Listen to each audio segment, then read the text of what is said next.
Jeff with the Valhalla Ventures. You sent me the 72 unit this morning. Oh, okay. Yeah. We're just How's it going? calling, touch base with you on that. I got a couple questions for you. Sure. So, do you have this property under contract or? Um, I do and I don't. So I had it, and then I had two buyers back out. Okay. But you could still get it at those numbers that you sent over? Mhm. Where did you Yeah. get the rehab numbers, the $3 million rehab? That's what it was assessed when it was appraised. So there was an appraisal done, Mm-hmm. and pretty thorough. So the appraisal was done, I believe, like in either November or December of 2002. Excuse me, 2022. At the end of 2022, and that's what it was assessed. It would be like 3 million, about 3 million to get it up to par, and then they gave kind of a progressive value, to get it up and running, and then finally stable in a couple years. They gave a number of what its value would be, but that was a couple years ago.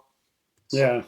It looks like it's had a lot of damage because even the photos that were attached, there's some updated Street View photos. So the number 3 million looks like it's probably, I mean, shit, that's 3 years ago, you know? Like, Almost 3 years ago, yeah. yeah, and there's water damage. And so it looks, I mean, it'd be hard for me to, without, there's gonna be a pretty big investment for me to just go in there and figure out an evaluation on, especially because it's in another state, you know?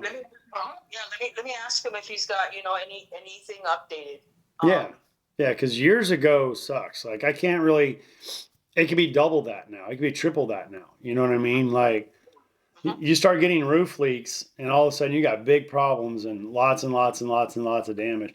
Well, let me ask you this. Why did the last people, what did they say was their reason for backing out? Were they just full of shit and didn't have the money or did they That, have a that's usually the case. It's yeah. really people's eyes always too big for their stomach. I run into that a lot, where people, I mean, they kind of want me to work a miracle where, like I think I told you before, a lot of people want to come in with no skin in the game whatsoever. Yeah. And run into that a lot. But I mean, that's why I tell people if you're willing to do legitimate deals and you are willing to put some skin in the game and do all of the things that a professional would do, then there's plenty of deals out there. It's just there's no deals if you're looking for something for free. exactly, most people are, I don't know. I don't know, maybe they learned it in some seminar somewhere where you can get the owner to carry, and then, we'll finance the rest, but, and you'll have to find someone to finance your EMD. And really, these guys, that's their thinking, that they'll come into a deal with no skin in the game, that everybody's going to take the risk but them. And Yep. I don't know where they get that from, but I run into that a lot. Yeah, it's the thing is people don't want to assume the risk, but if you are willing to and when they say risk, they put so much time into it because really that's what you're risking, in my opinion, is the time because in order for you to put in that much effort to buy a deal without having to put any money in it or anything of value in it, and then you want something out, well, you might, but you're not going to get much. You know what I mean? There won't be much left for you by the time everybody else does it. So I do that, find that fascinating. Like if you're trying to get yourself a little tiny sliver of the pie, that means you got to give everybody else the biggest chunks of the pie, and they don't even want to do that. Though is the problem. Yeah, that's why. I mean, it doesn't make any sense to me, but I don't know where they learned that. So what seminar did they go to when somebody taught them that was going to be a profitable thing? It's not. I think it's just greed and a lack of schooling on. I'm talking about just elementary, junior high, high school schooling, and a lack of teaching critical thinking. Like it's a lot like the reason I don't like doing single family homes, especially from wholesalers, is because there is zero chance that they're going to get the most money out of that deal from me. You know what I mean? Like if you have a single family home and you're asking 75% of ARV, I'm not paying it. But there's lots of people that will pay 75% of ARV. So if you're telling me it's 65% of ARV minus repairs, there's okay, sure, I'll buy it. But who's going to bring me that deal when there's people that'll pay 10% more? That's true. Yep. So I'm just a realist. It's not that I'm, there's no secret voodoo or witchcraft here. It's just, pretty obvious. If you don't put skin in the game, you're not going to get much out of it.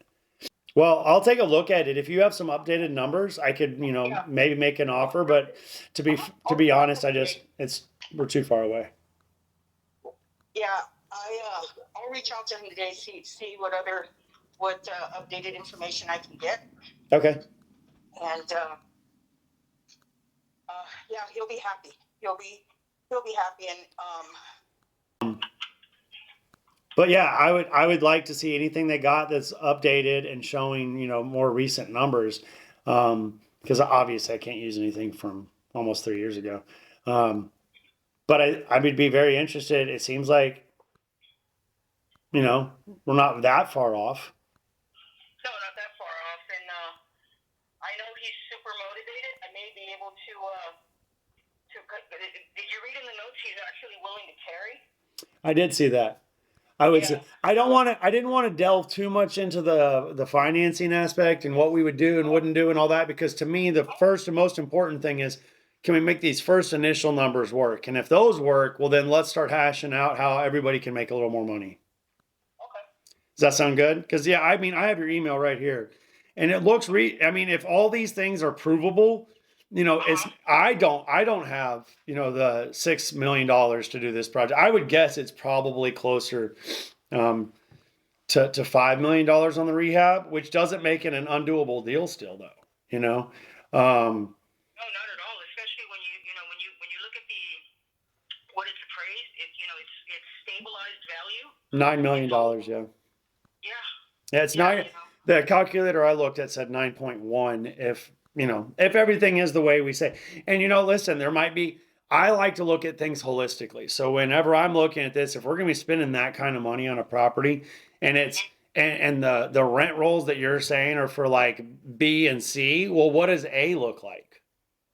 You know what I mean? If we can do a B plus, A minus, is there a way that we can offer more amenities and get us a better ROI? Because you're already talking about spending so much money. Yeah, that's true. So, and those deals go great. When you take a property that is just an eyesore falling apart and, weathered and vandalized, and you then turn around and make it an A minus, A property. Damn, the community usually rallies around that. People want to stay in there because they're like, that's cooler than a brand new place, Yeah. There's something about that. But yeah, find out and then let me know. Shoot me a text back. And if you get something, shoot me an email. Alrighty. All right. Thank you, Maria. Bye. Thank you.